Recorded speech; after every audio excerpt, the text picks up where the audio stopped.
نحمدہ ونصلی ونسلم علی رسولہ الکریم اما بعد فاعوذ باللہ من الشیطان الرجیم بسم اللہ الرحمن الرحیم۔ معزز ناظرین و سامعین کرام، فتنوں کا دور ہے، جہاں نئے نئے فتنے سر اٹھا رہے ہیں، وہیں اہل سنت کے بھیس میں چھپے رافضی اور تفضیلی اہل سنت کے اجماعی اور اتفاقی عقائد پر نقب زنی کرنے کی ٹھانے بیٹھے ہیں۔ آج ہم نے جس شخص کو جواب دینا ہے اور ہمارا مخاطب جو شخص ہے وہ اور اس کی بونگیاں اگرچہ اس لائق نہیں کہ ہم اسے خاطر میں لاتے، لیکن ہمارے کچھ احباب کی جانب سے بہت زیادہ اصرار تھا کہ اس مسئلہ پر لب کشائی کی جائے۔ جس شخص کو آج ہم جواب دے رہے ہیں اور جس کی بونگیوں کا جہالت کا رد کر رہے ہیں، اس شخص کا تعلق منہاج القرآن کے ساتھ ہے۔ وہ اپنے آپ کو مناجی کہتا ہے۔ اس سے جب تفضیل شیخین یعنی حضرت ابو بکر اور حضرت عمر رضی اللہ عنہما کی ساری امت پر افضلیت کے متعلق سوال کیا گیا تو آگے سے کہتا ہے کہ یہ اہل سنت وجود میں کب آئے تھے؟ عقائد کی یہ شکل تو 6 7ویں صدی میں اختیار کی گئی تھی۔ گویا 6 7ویں صدی سے پہلے اہل سنت اور ان کے ان عقائد کا وجود ہی نہیں تھا۔ سیدنا صدیق اکبر کی افضلیت کو بالاجماع اہل سنت کا وتیرہ بنا کر پیش کیا جاتا ہے، اور جو سیدنا علی کو یا بعض اہل بیت اطہار کو حضرت ابو بکر پر فضیلت دے اسے اہل سنت سے خارج سمجھا جاتا ہے۔ تو اس حوالے سے قرآن و سنت کی تعلیمات کیا ہیں؟ کیا دونوں عقائد ایٹ اے ٹائم رکھے جا سکتے ہیں؟ کہ اہل سنت جو ہیں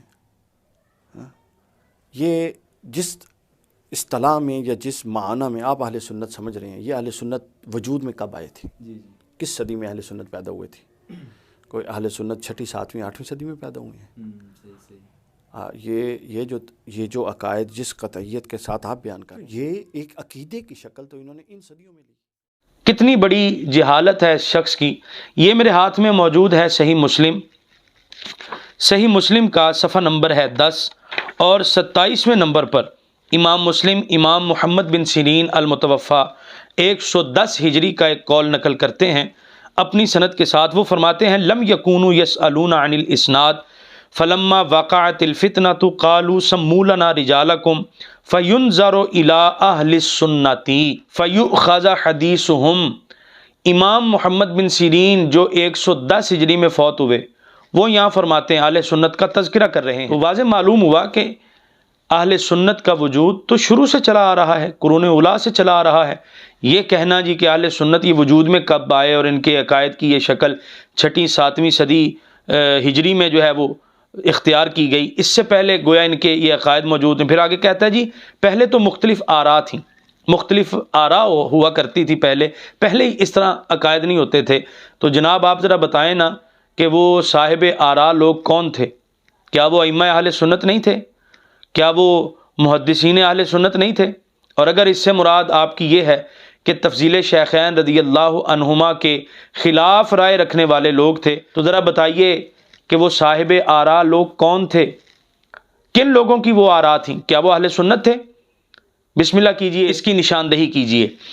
پھر دوسرے نمبر پر آگے کہتا ہے جی کہ دلیل صریح لاؤ، ایسی دلیل جس میں تعویل کی گنجائش نہ ہو تفضیل شیخین رضی اللہ عنہما پر، اور یہ دکھاؤ کہ رسول اللہ صلی اللہ علیہ وسلم یا خلفائے راشدین وہ تفضیل کے منکر کو مسلمان نہیں سمجھتے تھے، اس عقیدہ افضلیت کے منکر کو مسلمان نہیں سمجھتے تھے۔ ہم قرآن و سنت کے پابند ہیں، لہذا ایسی صریح دلیل دکھاؤ۔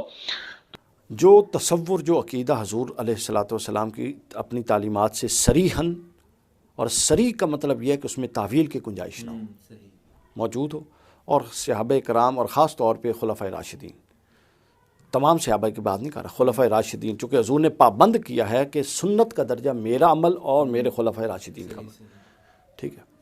اگر تو یہ عقیدہ افضلیت، میں اس پر کومنٹ آگے کروں گا، افضلیت حضرت سیدنا صدیق اکبر رضی اللہ تعالیٰ عنہ کا حضور اسلام کے دور میں، اور حضرت خود سیدنا صدیق اکبر، حضرت عمر فاروق، حضرت عثمان غنی، حضرت مولا علی اور امام حسن علیہ السلام کے 6 ماہ تک، ان ادوار میں اس چیز کو ایک عقیدے کے طور پہ لیا جاتا رہا ہے۔ حضور یہ سمجھتے تھے کہ جو ابو بکر صدیق کی افضلیت کا قائل نہیں ہے وہ مسلمان، اب اہل سنت کہتے ہیں نا پھر حق مسلک کو، تو اس دور میں تو مسلمان کہیں گے بھائی وہ مسلمان نہیں ہے۔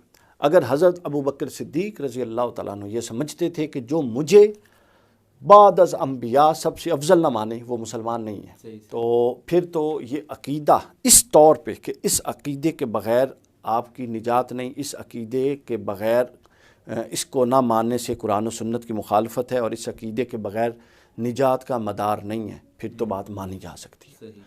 اگر یہ عقیدہ اس طور پر خلفائے راشدین کے دور میں نہیں تھا تو پھر یہ ایک رائے ہو سکتی ہے، بالکل درست رائے بھی ہو سکتی ہے، اس رائے میں دوسری رائے کا امکان بھی ہو سکتا ہے۔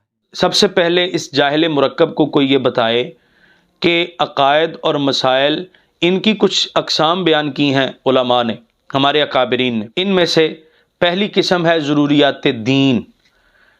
اس کے لیے ایسی دلیل شرعی چاہیے جو قطعی الثبوت ہو، قطعی الدلالت ہو، جس میں کسی قسم کی تعویل اور احتمال کی گنجائش نہ ہو۔ اس سے جو مسئلہ ثابت ہوگا اسے ضروریات دین کہا جائے گا، اور جو ضروریات دین کا انکار کرے گا وہ کافر ہو جائے گا۔ پھر اس کے بعد ہیں کچھ مسائل اور کچھ عقائد جن کا تعلق ہے ضروریات اہل سنت کے ساتھ۔ ضروریات اہل سنت کے لیے بھی دلیل ایسی چاہیے جو قطعی الثبوت ہو، لیکن اس کے قطعی ہونے میں ایک قسم کا شبہ ہو، ایک قسم کا احتمال ہو، یعنی یہ ضروریات دین سے کم مرتبے اور کم درجے کی دلیل ہوتی ہے، جس سے ضروریات اہل سنت کا مسئلہ ثابت ہوتا ہے، اور اس کا منکر وہ گمراہ ہوتا ہے، ضال مضل ہوتا ہے، اس کا اہل سنت کے ساتھ کوئی تعلق نہیں ہوتا۔ ہم نے تو کبھی یہ دعویٰ کیا ہی نہیں کہ تفضیل شیخین کا مسئلہ اور یہ عقیدہ ضروریات دین میں سے ہے کہ اس کا منکر جو ہے وہ کافر ہو جائے گا۔ ہم اہل سنت و جماعت یہ کہتے ہیں کہ عقیدہ تفضیل شیخین رضی اللہ عنہما کا تعلق ضروریات اہل سنت کے ساتھ ہے۔ جو اس کا انکار کرے گا وہ ضال ہے، مضل ہے، گمراہ ہے، اس کا اہل سنت کے ساتھ کوئی تعلق نہیں ہے۔ ہمارا تو یہ کلیم ہی نہیں کہ یہ ضروریات دین میں سے ہے، تو پھر ہم تمہیں اس کے لیے وہ دلیل کیوں دیں جس سے ضروریات دین کا مسئلہ ثابت ہوتا ہو؟ ہمارا کلیم یہ ہے کہ ہم اسے ضروریات اہل سنت سمجھتے ہیں، اور تم ہم سے دلیل کا مطالبہ کر رہے ہو جس سے ضروریات دین کا مسئلہ ثابت ہوتا ہے، جبکہ ہمارا تو ضروریات دین کا یہ کلیم ہی نہیں کہ تفضیل شیخین کا مسئلہ یہ ضروریات دین میں سے ہے۔ پھر آگے یہ کہتا ہے جی کہ ہم قرآن و سنت کے پابند ہیں، جس میں خلفائے راشدین بھی ہیں، اور نبی کریم علیہ السلام نے ارشاد فرمایا سنت کا درجہ میرا عمل اور خلفائے راشدین کا عمل، اور اگر اس کو رسول اللہ کے دور میں یا خلفائے راشدین کے دور میں عقیدے کے طور پر لیا جاتا رہا ہے تو دکھائیں۔ اس حوالے سے سب سے پہلے گزارش یہ ہے کہ قرآن مجید فرقان حمید کی آیات سے اہل سنت و جماعت نے استدلال کیا ہے۔ سورۃ اللیل کی آخری آیتوں میں اللہ کریم ارشاد فرماتا ہے بسم اللہ الرحمن الرحیم وَسَيُجَنَّبُهَا الْأَتْقَى، اور اس بات پر مفسرین کا اجماع ہے کہ اس آیت میں اتقا سے مراد حضرت ابو بکر صدیق رضی اللہ تعالیٰ عنہ کی ذات گرامی ہے۔ ہم اپنی طرف سے بیان نہیں کرتے، یہ میرے ہاتھ میں موجود ہے الحاوی للفتاوی امام سیوطی علیہ الرحمہ کی۔ اس الحاوی للفتاوی میں ان کا رسالہ ہے الحبل الوثیق فی نصرت الصدیق رضی اللہ عنہ۔ اس میں وہ امام ابن الخازن کے حوالے سے، امام بغوی کے حوالے سے، امام فخر الدین رازی کے حوالے سے وہ واضح بیان کرتے ہیں ہنا علی ان المراد بالاتقا ابو بکر۔ وہ کہتے ہیں کہ مفسرین کا اس بات پر اجماع ہے کہ یہاں اتقا سے مراد حضرت ابو بکر صدیق رضی اللہ عنہ کی ذات ہے۔ پھر آگے وہ کہتے ہیں وَأَتْقَى الْأَتْقِيَاءُ عَلَى الْإِطْلَاقِ بعد النبیین ابو بکر صدیق رضی اللہ عنہ۔ آگے امام نصفی کے حوالے سے کہتے ہیں کہ انہوں نے کہا الاتقا الاکمل تقوی، کہ یہاں جو اتقا ہے اس سے مراد ہے جو اپنے تقوی میں کامل ہو، وَهُوَ صِفَةُ ابی بکر صدیق رضی اللہ تعالیٰ عنہ، اور یہ اللہ کے قرآن نے حضرت ابو بکر صدیق رضی اللہ عنہ کی صفت بیان کی ہے۔ آگے کہتے ہیں وَدَلَّ عَلَى فَضْلِهِ عَلَى جَمِيعِ الْأُمَّةِ، فرماتے ہیں کہ یہ دلیل ہے حضرت ابو بکر صدیق رضی اللہ تعالیٰ عنہ کی تمام امت پر فضیلت پر، تمام امت پر ان کو جو فضیلت حاصل ہے اس کی دلیل ہے یہ آیت وَسَيُجَنَّبُهَا الْأَتْقَى، کیونکہ قرآن کہتا ہے اِنَّ أَكْرَمَكُمْ عِنْدَ اللَّهِ أَتْقَاكُمْ، بے شک تم میں سے اللہ تعالیٰ کے نزدیک سب سے زیادہ عزت والا، کرامت والا وہ شخص ہے جو تم میں سے اتقا ہے، جو تقوی میں جتنا بڑا ہے وہ اللہ تعالیٰ کی بارگاہ میں اتنا ہی بڑا عزت والا ہے۔ تو قرآن کہتا ہے کہ حضرت ابو بکر صدیق رضی اللہ تعالیٰ عنہ اتقا ہیں، اور مفسرین کا اس بات پر اجماع ہے کہ ان آیات میں، اس آیت میں اتقا سے مراد حضرت ابو بکر صدیق رضی اللہ عنہ کی ذات ہے، تو گویا قرآن کا یہ مقام اعلان کر رہا ہے کہ نبی کریم صلی اللہ علیہ وسلم کی ساری امت میں، آپ کا کلمہ پڑھنے والوں میں سب سے افضل ذات حضرت سیدنا ابو بکر صدیق رضی اللہ عنہ کی ذات ہے۔ یہ الحاوی للفتاوی ہے، جلد 1 ہے، صفحہ نمبر 319 ہے۔ پھر دوسرے نمبر پر یہ میرے ہاتھ میں موجود ہے کتاب السنہ، امام ابن ابی عاصم الشیبانی کی المتوفی 287 ہجری۔ آپ کیا فرماتے ہیں؟ یہ صفحہ نمبر 204 ہے، بیروت لبنان سے طبع ہوئی ہے، حدیث نمبر 1193 ہے۔ حضرت عبداللہ بن عمر رضی اللہ عنہما ارشاد فرماتے ہیں، کننا نتحدث علی عہد رسول اللہ صلی اللہ علیہ وسلم انہ خیر ہذہ الامت بعد نبیہا ابو بکر۔ عبداللہ بن عمر رضی اللہ عنہما فرماتے ہیں کہ ہم نبی کریم صلی اللہ علیہ وسلم کے زمانے میں ان کی ظاہری حیات مبارکہ میں یہ کہا کرتے تھے کہ خیر ہذہ الامت بعد نبیہا ابو بکر، کہ اس امت میں، اس امت کے نبی کے بعد سب سے بلند ذات، سب سے بہترین ذات، سب سے افضل ذات حضرت ابو بکر صدیق رضی اللہ عنہ کی ذات گرامی ہے۔ پھر آگے کہتے ہیں ثم عمر، ہم ابو بکر صدیق کے بعد حضرت عمر فاروق رضی اللہ عنہ کو افضل کہتے تھے، ثم عثمان، پھر حضرت عثمان کو۔ آگے سنیے، حضرت عبداللہ بن عمر کہتے ہیں فَيَبْلُغُ ذَلِكَ النَّبِيَّ صلی اللہ علیہ وسلم فَلَا يُنْكِرُهُ، کہ نبی کریم علیہ السلام تک یہ بات پہنچتی تو نبی کریم علیہ السلام انکار نہیں فرماتے تھے۔ یہ حدیث تقریری آ گئی، نبی کریم صلی اللہ علیہ وآلہ وسلم کی تائید بھی صحابہ کرام علیہم رضوان کے اس اجماع کو حاصل ہو گئی۔ نبی کریم صلی اللہ علیہ وسلم کے سامنے یہ بیان کیا جانا اور فلا ينکرہ، آپ کا انکار نہ کرنا، اس بات کی دلیل ہے کہ رسول اللہ صلی اللہ علیہ وسلم کے ہاں یہی مقبول نظریہ اور عقیدہ ہے۔ صحیح سند کے ساتھ یہ حدیث موجود ہے، اور عبداللہ بن عمر رضی اللہ عنہما کی یہی حدیث متعدد اسناد سے محدثین نے اپنی اپنی کتب میں اس کو روایت کیا ہے، بالکل صحیح سند کے ساتھ یہ حدیث موجود ہے۔ پھر اسی کے ساتھ یہ میرے ہاتھ میں موجود ہے صحیح بخاری۔ صحیح بخاری کے اندر آپ نے کہا جی خلفائے راشدین کا جو عمل ہے اس کو بھی نبی کریم صلی اللہ علیہ وسلم کی وہ بھی سرکار کی سنت میں شامل ہے، تو یہ میرے ہاتھ میں موجود ہے صحیح بخاری، یہ دار ابن حزم سے طبع ہوئی ہے، اس کا صفحہ نمبر ہے 664، صفحہ نمبر 664 پر حدیث نمبر ہے 3668، 3668 نمبر حدیث ہے۔ حضرت ابو بکر صدیق رضی اللہ تعالیٰ عنہ کے متعلق حضرت امیر المومنین عمر فاروق رضی اللہ عنہ کیا کہتے ہیں؟ وہ عرض کرتے ہیں فَأَنْتَ سَيِّدُنَا، اے ابو بکر آپ ہمارے سردار ہیں، وَخَيْرُنَا وَخَيْرُنَا من، جی صاحب یہ الفاظ سنیں حضرت عمر فاروق رضی اللہ عنہ کے۔ حضرت عمر فاروق رضی اللہ تعالیٰ عنہ فرماتے ہیں، عرض کرتے ہیں ابو بکر وَخَيْرُنَا، آپ ہم سب میں سے بہترین ہیں، آپ ہم سب میں سے افضل ترین ہیں، وَأَحَبُّنَا إِلَىٰ رسول اللہ صلی اللہ علیہ وسلم، اور ہم سب میں سے سب سے زیادہ رسول اللہ صلی اللہ علیہ وسلم کو پیارے تھے۔ آپ ہم سب میں سے رسول اللہ صلی اللہ علیہ وسلم کے زیادہ محبوب ہیں، یہ حضرت عمر فاروق رضی اللہ تعالیٰ عنہ فرما رہے ہیں۔ پھر یہیں پر بس نہیں، اسی کے ساتھ حدیث نمبر 3671 نمبر پر محمد بن حنفیہ جو کہ حضرت مولا علی رضی اللہ تعالیٰ عنہ کے صاحبزادے ہیں، قال وہ کہتے ہیں قلت لابی، میں نے اپنے ابا جی حضرت مولا علی رضی اللہ تعالیٰ عنہ سے پوچھا ای الناس خیر بعد رسول اللہ صلی اللہ علیہ وسلم، ابا جی ذرا بتائیں رسول اللہ کے بعد سب سے افضل ترین بہترین شخصیت کون ہے؟ قال ابو بکر، فرمایا ابو بکر۔ قلت، میں نے پوچھا ثم من، ابا جی پھر ابو بکر کے بعد کون ہے؟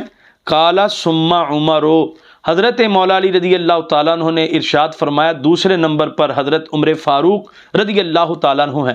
تم کہتے ہو جی اس پر نص موجود نہیں ہے، نبی کریم علیہ السلام کے خلفائے راشدین کے دور میں یہ چیز نہیں تھی، یہ مولا علی رضی اللہ عنہ کا فتویٰ ہے، اور صرف فتویٰ ہی نہیں ہے مولا علی رضی اللہ تعالیٰ عنہ کا، بلکہ یہ میرے ہاتھ میں موجود ہے فضائل الصحابہ، امام احمد بن حنبل رحمۃ اللہ تعالی علیہ کی، اس کا صفحہ نمبر 117 ہے، یہ دارالکتب العلمیہ بیروت سے طبع ہوئی ہے، حدیث نمبر 486 ہے۔ حضرت مولا علی رضی اللہ تعالیٰ عنہ آپ سے روایت کرتے ہیں علقمہ بن قیس وہ کہتے ہیں خطبنا علی علی ھذا المنبر، کہ اس ممبر پر حضرت مولا علی رضی اللہ تعالیٰ عنہ نے ہمیں خطبہ دیا، تو آپ نے اللہ تعالیٰ کی حمد و ثنا کے بعد جو فرمانا تھا وہ فرمایا.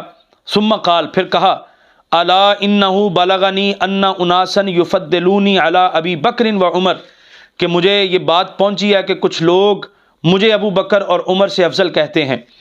فرمایا ولو کنت تقدمت فی ذلک لعاقبت، میں اس حوالے سے اگر پیش قدمی کرتا تو میں انہیں سزا دیتا، ولیکن اکرہ العقوبۃ قبل التقدم.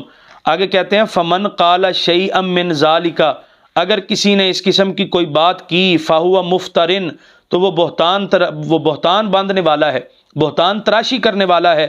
علیہ ما علی المفتری، تو اس کی وہی سزا ہے جو مفتری کی سزا، یعنی 80 کوڑے مارے جائیں گے اس کو، 80 کوڑے.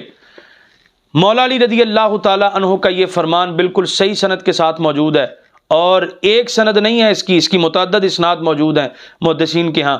اگر کسی کو اس کی صحت میں شک ہو تو وہ ہمارے ساتھ میدان لگا کر دیکھ لے، انشاءاللہ العزیز ہم اس کی غلط فہمی کو دور کریں گے بحمد اللہ تعالی. تو یہ مولا علی رضی اللہ تعالیٰ عنہ آپ نہ صرف افضل کہتے ہیں بلکہ فرماتے ہیں جو نہ کہے گا ابو بکر عمر کو مجھ سے افضل تو میں اسے 80 کوڑے ماروں گا. جو بندہ یہ کہے گا کہ مولا علی رضی اللہ تعالیٰ عنہ افضل ہیں ابو بکر عمر سے، تم کہتے ہو جی مختلف آراء تھیں اور اس پر جناب یہ عقیدہ نہیں تھا، اور صحابہ کرام علیہم رضوان سے یہ ثابت نہیں ہے، خلفائے راشدین سے ثابت نہیں ہے، یہ باتیں یہ بونگیاں ہیں تمہاری جو تمہاری جہالت پر دلیل ہیں، دلالت کرتی ہیں. حضرت مولا علی رضی اللہ تعالیٰ عنہ نے واضح فرما دیا. اسی لیے شاہ عبدالعزیز محدث دہلوی فتاوی عزیزی کے اندر فرماتے ہیں کہ یہ مسئلہ ضنی نہیں ہے. اگر یہ ضنی ہوتا تو ضنی مسائل پر حدیں نہیں لگتی. مولا علی رضی اللہ تعالیٰ عنہ نے جو فرمایا کہ میں اسے حد لگاؤں گا مفتری کی، تو مولا علی کا حد لگانا اس بات کی دلیل ہے کہ اس بات پر یعنی تفضیل شیخین پر صحابہ کا اجماع تھا، اور یہ اجماع قطعی تھا. مولا علی رضی اللہ تعالیٰ عنہ اس کو قطعی سمجھتے تھے، اسی لیے آپ نے فرمایا کہ میں اسے کوڑے ماروں گا. پھر آگے یہ شخص علی وقار یہ آگے اپنی جہالت کا اظہار کرتے ہوئے کیا کہتا ہے؟ کہتا ہے جی کہ اجماع ہے اس پر، میرا بھی یہی موقف ہے، ڈاکٹر طاہر القادری صاحب کا بھی یہی موقف ہے. حضور شیخ الاسلام کے ساتھ یہ میری اپنی رائے جو میں عرض کر رہا ہوں، حضور شیخ الاسلام نے اپنا جو عقیدہ ہے، میرا بھی وہی، انہوں نے بیان کر دیا کہ جو امت کا اجماع ہے سیدنا صدیق اکبر کی افضلیت کا، ان کا وہی موقف ہے، میرا بھی وہی موقف ہے. تو ہم پوچھتے ہیں کہ جب تم اس اجماع کو بھی مانتے ہو اور یہ کہتے ہو کہ میرا اس پر موقف ہے، تو پھر تمہیں دوسرے لوگوں کی اتنی کیوں ہمدردی ہے، کیوں اتنی پریشانی ہے ان کی کہ جی ان کو بھی سپیس دی جائے اور ان کو بھی اہل سنت کے دامن میں ڈال دیا جائے جو حضرت ابو بکر اور حضرت عمر رضی اللہ عنہما کی افضلیت کو نہیں مانتے؟ تمہیں ان سے اتنی ہمدردی کیوں ہے؟ پھر عجیب منطق ہے تمہاری، تم کہتے ہو جی یہ اجماع ہے، میں اجماع کو بھی مانتا ہوں اور میرا خود اپنا نظریہ بھی یہی ہے کہ حضرت ابو بکر حضرت عمر رضی اللہ تعالیٰ عنہما یہ افضل ہیں، حضرت ابو بکر صدیق رضی اللہ تعالیٰ عنہ افضل البشر بعد الانبیاء ہے، میں اس کو مانتا ہوں اور اس پر اجماع بھی مانتے ہو. تو ہم پوچھتے ہیں کہ جو اس اجماع کا انکار کرے اس پر کیا حکم لگے گا؟ اس اجماع کا انکار کرنے والے پر کوئی نہ کوئی تو شرعی حکم لگے گا نا. وہ شرعی حکم کیا ہے؟ اگر تمہیں نہیں معلوم، اور یہ پکی بات ہے کہ تمہیں معلوم نہیں، کیونکہ تم خود کہتے ہو جی میں روزانہ یونیورسٹیوں میں ہوتا ہوں یہ وہ، تمہیں کیا پتہ شرعی حکم کیا ہوتا ہے اور یہ چیزیں کیا ہوتی ہیں. یہ ذرا منہاج القرآن کے سربراہ ڈاکٹر طاہر القادری صاحب کا کلپ سماعت کرو. ہم مقلد ہیں، اجماع امت کے ساتھ تقلید شخصی واجب ہے، چاروں مذاہب میں سے کسی ایک کی تقلید کرنا، مگر یہ اجماع بھی ضنی اجماع تھا، اصلاً ضنی اجماع تھا جو ائمہ اربعہ کے کئی 100 سالوں کے بعد واقع ہوا، کئی 100 سالوں کے بعد واقع ہوا. مگر پوری امت اور اہل سنت چونکہ 4 مذاہب میں سے کسی ایک مذہب کی مقلد ہوتی گئی، ائمہ تفسیر تھے، ائمہ حدیث تھے، ائمہ فقہ تھے، ائمہ عقیدہ تھے، علماء تھے، اولیاء تھے، صوفیاء تھے، تمام اکابر چونکہ کسی نہ کسی ایک مذہب کی تقلید کرتے چلے گئے، اجماع کو تقویت ملتی چلی گئی. زمانوں پر زمانے گزرے اور یہ اجماع جو ضنی تھا اس کو تواتر مل گیا، تسلسل ملا، بغیر انقطاع کے تواتر ملا. سو آج یہی اجتماع فعلاً قطعی کی حیثیت اختیار کر گیا۔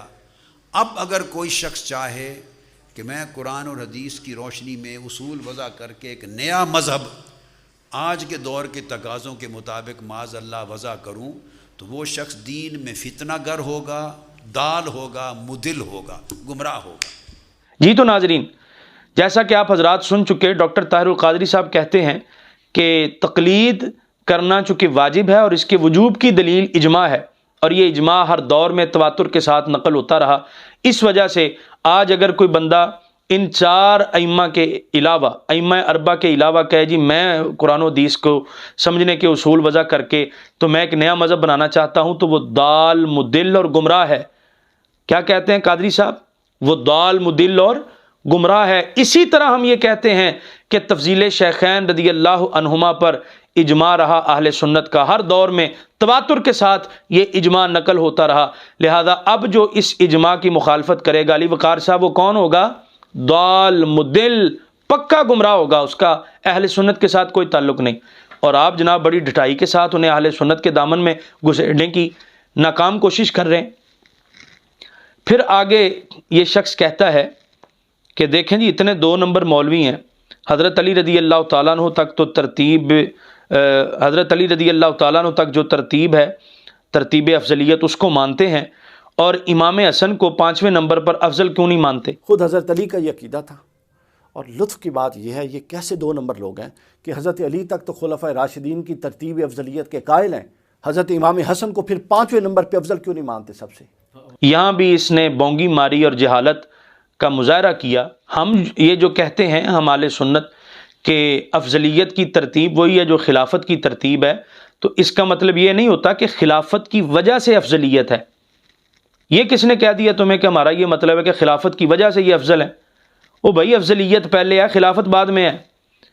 دیکھو یہ شرح عقائد ہے، صفحہ 358 ہے، واضح طور پر لکھا ہے وَخِلَافَتُهُمْ ثَابِتَةٌ عَلَى هَذَا التَّرْتِيبِ، یہ جو افضلیت کی ترتیب ہے اسی ترتیب پر ان کی خلافت ہے۔ افضلیت پہلے ہے، خلافت بعد میں ہے۔ پھر بات یہیں پر ختم نہیں ہوتی، یہ میرے ہاتھ میں موجود ہے مکتوبات امام ربانی، حضرت مجدد الفسانی رحمۃ اللہ کی تعالی علیہ، آپ کے مکتوبات شریف ہیں، جلد نمبر 2 ہے، اس کا دفتر سوم ہے، مکتوب نمبر 17 ہے۔ کیا فرماتے ہیں؟ صفحہ نمبر 332 ہے۔ آپ فرماتے ہیں حضرات خلفائے اربعہ کی افضلیت، کن کی؟ خلفائے اربعہ، یعنی امام حسن رضی اللہ تعالیٰ عنہ کو تو پہلے دن میں اس میں شامل ہی نہیں کیا گیا، اس لیے کہ خلافت کی وجہ سے افضلیت نہیں ہے، بلکہ افضلیت کی ترتیب الگ سے ہے۔ فرمایا حضرات خلفائے اربعہ کی افضلیت ان کی خلافت کی ترتیب کے موافق ہے، کیونکہ تمام اہل حق کا اجماع ہے کہ پیغمبروں کے بعد تمام انسانوں میں سے افضل حضرت صدیق رضی اللہ عنہ ہیں، اور ان کے بعد حضرت فاروق رضی اللہ تعالی عنہ۔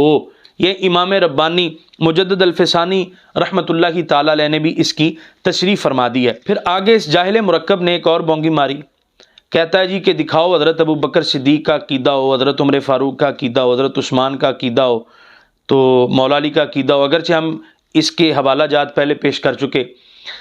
یہ شخص کہتا ہے جی کہ یہ تو نماز پڑھتے ہیں اور نماز میں آل محمد پر درود پڑھتے ہیں، حضرت علی اور حضرت فاطمہ پر، تو یہ کیسے ہو سکتا ہے کہ نماز میں حضرت علی اور حضرت فاطمہ پر درود پڑھیں اور اٹھ کر کہیں جناب نماز سے فارغ ہو کر کہیں جی ہم ان سے افضل ہیں؟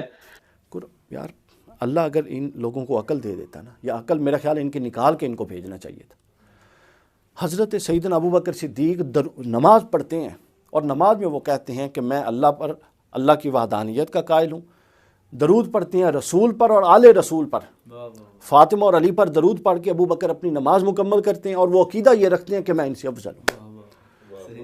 یعنی یہ لاجک سمجھ میں نہیں آتی۔ حضرت عمر تو اس کا پہلا جواب یہ ہے کہ جن پر درود پڑھا گیا انہوں نے خود بتایا، خود یہ فرمایا کہ جو ان کو افضل نہیں کہے گا ہم اسے 80 کوڑے ماریں گے۔ یہ خود انہوں نے بتایا جن پر درود پڑھا جاتا ہے کہ یہی ہم سے افضل ہے، یہی ہم سے افضل و اعلیٰ ہے۔ پھر دوسرے نمبر پر یہاں درود میں آل محمد سے مراد کیا صرف مولا علی، حضرت فاطمہ اور امام حسن اور امام حسین ہے بس؟ کیا یہاں ازواج مطہرات شامل نہیں ہیں؟ ازواج مطہرات بھی اس میں شامل ہیں، نبی کریم صلی اللہ علیہ وسلم کے اصحاب بھی آل محمد میں شامل ہیں۔ پھر تیسرے نمبر پر اس کا جواب یہ ہے کہ ہمارے ہاں احناف کے ہاں درود پاک پڑھنا نماز میں یہ نہ فرض ہے نہ واجب ہے، سنت ہے۔ اگر کوئی بندہ اشہد ان محمدً عبدہ ورسولہ پر نماز ختم کر دیتا ہے یعنی سلام پھیر لیتا ہے تو اس کی نماز ہو جاتی ہے۔ ہمارے نزدیک درود پڑھنا یہ فرض نہیں ہے، واجب نہیں ہے، لہذا تمہارا یہ کہنا جی کہ جب تک وہ درود نہیں پڑھتے ان پر ان کی تو نماز مکمل نہیں ہوتی۔ اور اگر تم درود کو نماز کا حصہ سمجھتے ہو، اسے فرض واجب سمجھتے ہو، تو پھر لاؤ نا ذرا دلیل شرعی، وہ دلیل لاؤ۔ ہمیں تو کہتے ہو جی قرآن و سنت کا پابند کیا گیا، تو ذرا قرآن و سنت سے دلیل لاؤ نا کہ نماز کے اندر درود ابراہیمی پڑھنا یہ فرض ہے، واجب ہے، بسم اللہ کرو۔ پھر تیسرا جواب یہ ہے، درود ابراہیمی کی باری تو آتی ہے بعد میں، اس سے پہلے کیا ہے؟ السلام علیکہ ایہا النبی ورحمۃ اللہ وبرکاتہ، السلام علینا وعلی عباد اللہ الصالحین۔ تو بتاؤ یہاں عباد الصالحین میں حضرت ابو بکر شامل ہیں یا نہیں؟ حضرت عمر فاروق شامل ہیں یا نہیں؟ حضرت عثمان ذو النورین رضی اللہ عنہ عباد الصالحین میں شامل ہیں یا نہیں؟ تو پھر الزامی طور پر ہم بھی یہ کہتے ہیں کہ حضرت مولا علی اور حضرت سیدہ خاتون جنت رضی اللہ عنہما کی تو اس وقت تک نماز مکمل نہیں ہوتی جب تک یہ ابو بکر، عمر اور حضرت عثمان پر سلام نہیں بھیج لیتے۔ یہ تشہد اس کے بغیر تو نماز مکمل نہیں ہے۔ السلام علینا وعلی عباد اللہ الصالحین۔ تو جس طرح تم کہتے ہو جی ان پر درود پڑھنے کے بغیر ابو بکر، عمر، عثمان کی نماز مکمل نہیں ہوتی، تو یہاں السلام علینا وعلی عباد اللہ الصالحین، اگرچہ آل محمد میں بھی وہ شامل ہیں، لیکن السلام علینا وعلی عباد اللہ الصالحین یہاں ابو بکر، عمر شامل ہیں یا نہیں؟ تو پھر اس کا جواب کیا دو گے کہ حضرت مولا علی اور حضرت سیدہ خاتون جنت کی بھی نماز اس وقت تک نہیں ہوتی جب تک یہ نماز میں ابو بکر، عمر اور عثمان رضی اللہ عنہم اجمعین پر سلام نہیں بھیج لیتے۔ ما ہوا جوابکم فہوا جوابنا۔ پھر آگے اس نے ایک اور بونگی ماری، یہ جاہل مرکب کہتا ہے کہ اگر یہ عقیدہ قطعی تھا تو پھر ملا علی قاری نے کیوں جناب اس پر بحث کی؟ اور اسی طرح کچھ لوگ سیدنا عمر اور سیدنا ابو بکر کی افضلیت میں بھی دو رائے رکھتے ہیں، اور یہ بھی ملا علی قاری نے لکھا ہے اس میں۔ تو مجھے اب یہ سوال ہے پیدا ہوتا ہے کہ ملا علی قاری کو اٹھا دیا جائے قبر سے، انہیں کہا جائے کہ کیا آپ سنی نہیں تھے؟ آپ ایک قطعی عقیدے میں، اگر یہ قطعی مسئلہ تھا تو ملا علی قاری کو بعد والوں کو دلائل فراہم کرنے کی کیا ضرورت تھی کہ وہ بھی اس چیز کو زیر بحث لا سکے؟ اور پھر کہتا جی یہ شرح فقہ اکبر میرے سامنے پڑی ہے، تو اگر کسی کو نہیں قبول تو میں اس کی تصویریں بھی لگا دوں گا ساتھ میں۔ تو تصویریں کیا لگائے گا؟ یہ میرے ہاتھ میں موجود ہے شرح فقہ اکبر ملا علی قاری رحمۃ اللہ تعالی علیہ کی، اس کا صفحہ نمبر ہے 64۔ سن ملا علی قاری رحمۃ اللہ تعالی علیہ کیا فرماتے ہیں۔ فراڈ کرتے ہو، جھوٹ بولتے ہو ملا علی قاری کے نام پر۔ فرماتے ہیں ان تفضیل ابی بکر رضی اللہ عنہ قطعی، یہ صفحہ نمبر 64 پڑھ رہا ہوں۔ فرماتے ہیں حضرت ابو بکر صدیق رضی اللہ تعالیٰ عنہ کو افضل ماننا یہ قطعی عقیدہ ہے۔ ان تفضیل ابی بکر رضی اللہ عنہ قطعی، یہ قطعی ہے، کیونکہ امرہ رسول اللہ صلی اللہ علیہ وسلم بالامامۃ علی طریق النیابہ۔ فرماتے ہیں اس لیے کہ رسول اللہ صلی اللہ علیہ وسلم نے انہیں امامت کا حکم دیا اپنے نائب ہونے کے طور پر، نیابت کے طور پر انہیں امامت کا حکم دیا۔ ما ان المعلوم، جبکہ یہ معلوم ہے کہ من الدین، دین میں سے ہے، ان الاولا بالامامت افضل، کہ امامت کے لائق افضل بندہ ہوتا ہے، جو افضل ہو موجودین میں سے امامت کے لائق وہی ہوتا ہے۔ پھر وہ آگے کہتے ہیں وقد کان علی، یعنی حضرت علی رضی اللہ تعالیٰ عنہ حاضراً فی المدینہ، جبکہ وہ بھی مدینہ شریف میں تھے، دیگر اکابر صحابہ موجود تھے۔ ان سب صحابہ کے ہوتے ہوئے نبی کریم صلی اللہ علیہ وسلم کا حضرت ابو بکر صدیق رضی اللہ تعالیٰ عنہ کو امامت کا حکم دینا یہ ان کی قطعی افضلیت کو مستلزم ہے۔ پھر آگے کہتے ہیں وَإِجْمَاعُ الصحابہ رضی اللہ عنہم حجۃ قاطعۃ، اور یہ صحابہ کا چونکہ اجماع ہو گیا ان کے افضل ہونے پر، کہتے ہیں یہ حجت قاطعہ ہے، یعنی مضبوط پکی ترین دلیل ہے، لقولہ علیہ الصلاۃ والسلام، نبی کریم صلی اللہ علیہ وسلم کی اس حدیث کی وجہ سے کہ لا تجتمع امتی علی الضلالہ، کہ میری امت کبھی بھی گمراہی پر جمع نہیں ہو سکتی۔ یہ شرح فقہ اکبر اور یہ ملا علی قاری رحمۃ اللہ تعالی علیہ بیان کر رہے ہیں، اور تم جناب دھوکہ دینے کے لیے ملا علی قاری کا نام استعمال کرتے ہو۔ پھر آگے یہ شخص کہتا ہے کہ جن دلائل سے افضلیت صدیق اکبر ثابت ہوتی ہے اس سے زیادہ مضبوط دلائل سے افضلیت مولا مرتضیٰ ثابت ہوتی ہے۔ جن نصوص کی بنیاد پہ افضلیت سیدنا صدیق اکبر کا استدلال کیا گیا، اس سے مضبوط ترین نصوص اگر کوئی استدلال کرنا چاہے تو مولا علی کی افضلیت کا کر سکتا ہے۔ جس بنا استدلال کی بنیاد پہ جناب سیدنا صدیق اکبر رضی اللہ تعالیٰ عنہ کی افضلیت قائم کی گئی ہے، اس سے مضبوط استنباط کی بنیاد اور بنا قائم ہو سکتی ہے حضرت علی کی افضلیت کے لیے۔ یعنی افضلیت مولا مرتضیٰ رضی اللہ تعالیٰ عنہ کے جو دلائل ہیں وہ زیادہ مضبوط اور زیادہ قوی ہیں۔ اب بندہ اس جاہل سے پوچھے کہ جب وہ دلائل زیادہ قوی ہیں تو پیچھے بونگی مار تو آیا ہے کہ اس پر اجماع ہے اہل سنت کا، اور میں خود اس کو مانتا ہوں، میرا بھی یہی عقیدہ ہے۔ تو جب حضرت مولا علی رضی اللہ تعالیٰ عنہ کی افضلیت والے دلائل زیادہ مضبوط ہیں تو پھر کیوں نہیں عقیدہ اپنا وہ رکھتا؟ اس کا مطلب کچھ تو دال میں کالا ہے نا۔ اہل سنت کا بھیس اور روپ دھار کر تم کام تفضیلیوں کا کرنا چاہتے ہو، ایجنٹی رافضیوں کی کرنا چاہتے ہو، بلکہ کر رہے ہو۔ خود کہتے ہو کہ جی میں مانتا ہوں اس پر اجماع ہے اہل سنت کا، اور میرا بھی یہی عقیدہ ہے کہ حضرت ابو بکر ہی افضل ہیں۔ پھر آگے جا کے کہتے ہو جی نہیں، حضرت مولا علی رضی اللہ تعالیٰ عنہ کی افضلیت کے جو دلائل ہیں وہ زیادہ مضبوط ہیں، زیادہ قوی ہیں۔ تو یہ قول و فعل میں تضاد تو خود آ گیا نا۔ پھر اس کے بعد کہتا ہے جی میدان دیں، علمی بات کرنے دیں، علم کا میدان ہے تو یہ بات کرنے دیں۔ پھر آپ میدان دیں، ایک علمی میدان، ایک طرف ادھر ایک بنیاد قائم کی گئی، دوسری طرف اگر کوئی دوسرا کرنا چاہتا ہے تو علمی بات ہے نا، علمی بات کرنے دیں۔ تو بھائی کس نے روکا ہے؟ تقیہ بازی چھوڑ کے کھلا کے سامنے آؤ، دلائل بیان کرو جو کرنا چاہتے ہو، پھر ہم انشاءاللہ العزیز اس حوالے سے بھی تمہاری تسلی کروا دیں گے، لیکن اہل سنت کا بھیس اور روپ دھار کر نہیں۔ اس بھیس میں اگر تم تفضیلیوں کی، رافضیوں کی ایجنٹی کرو گے تو پھر تمہیں اجازت نہیں ہے۔ اور پھر ویسے بھی اس سے پہلے ہم ڈاکٹر طاہر القادری صاحب کی وہ ویڈیو چلا چکے ہیں جس میں انہوں نے کہا جی آج اگر کوئی بندہ اجماع کی مخالفت کرنا چاہے تو وہ دال ہے، مدل ہے، گمراہ ہے۔ تو اس کا مطلب ڈاکٹر طاہر القادری صاحب تو خود یہاں قدغن لگا چکے کہ وہ مسائل جن پر اہل سنت کا اجماع ہو چکا، جن پر اہل سنت کا اتفاق ہو چکا، اب ان کے خلاف علمی میدان لگانے کی بھی ضرورت نہیں ہے۔ اور جو جان بوجھ کر جس کو علمیت کا کیڑا تنگ کرے گا یہ کام کرنے کو، تو وہ ڈاکٹر طاہر القادری صاحب بتا چکے کہ وہ ضال، مدل اور گمراہ ہے۔ اب اگر کوئی شخص چاہے کہ میں قرآن اور حدیث کی روشنی میں اصول وضع کر کے ایک نیا مذہب آج کے دور کے تقاضوں کے مطابق معاذ اللہ وضع کروں، تو وہ شخص دین میں فتنہ گر ہوگا، دال ہوگا، مدل ہوگا، گمراہ ہوگا۔ پھر اس کے علاوہ یہ میرے ہاتھ میں موجود ہے مکتوبات امام ربانی، اس کی جلد اول ہے، صفحہ نمبر 588 ہے۔ حضرت مجدد الفسانی رحمۃ اللہ تعالی علیہ کیا فرماتے ہیں؟ فرماتے ہیں الغرض شیخین کی افضلیت یقینی ہے، یعنی حضرت ابو بکر اور حضرت عمر کا افضل ہونا یہ یقینی ہے۔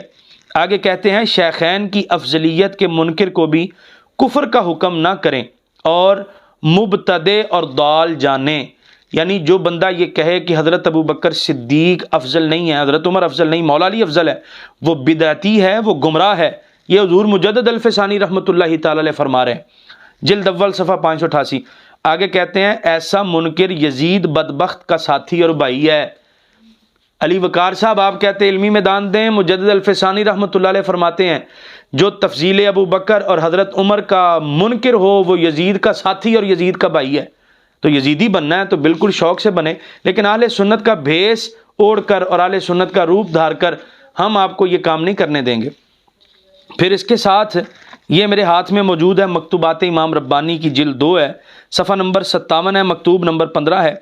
کیا فرماتے ہیں؟ فرماتے ہیں اگر شیخین کی تقدیم و تفضیل میں متوقف ہے، یعنی کوئی بندہ توقف اختیار کرتا ہے تو طریقے اہل سنت کے مخالف ہے، وہ اہل سنت کے طریقے کے مخالف ہے، یعنی اہل سنت بن کر یہ کام نہیں کیا جا سکتا۔ تقیہ بازی چھوڑو، اچھے طریقے سے اپنا رافضی ایجنٹ ہونا، تفضیلی ایجنٹ ہونا واضح کرو، اس کے بعد دلائل دو، انشاءاللہ العزیز ہم تمہاری تسلی کروانے کے لیے تیار ہیں، اور کافی ساری تسلی ہم آج کے اس ویڈیو کلپ میں بھی کروا چکے ہیں۔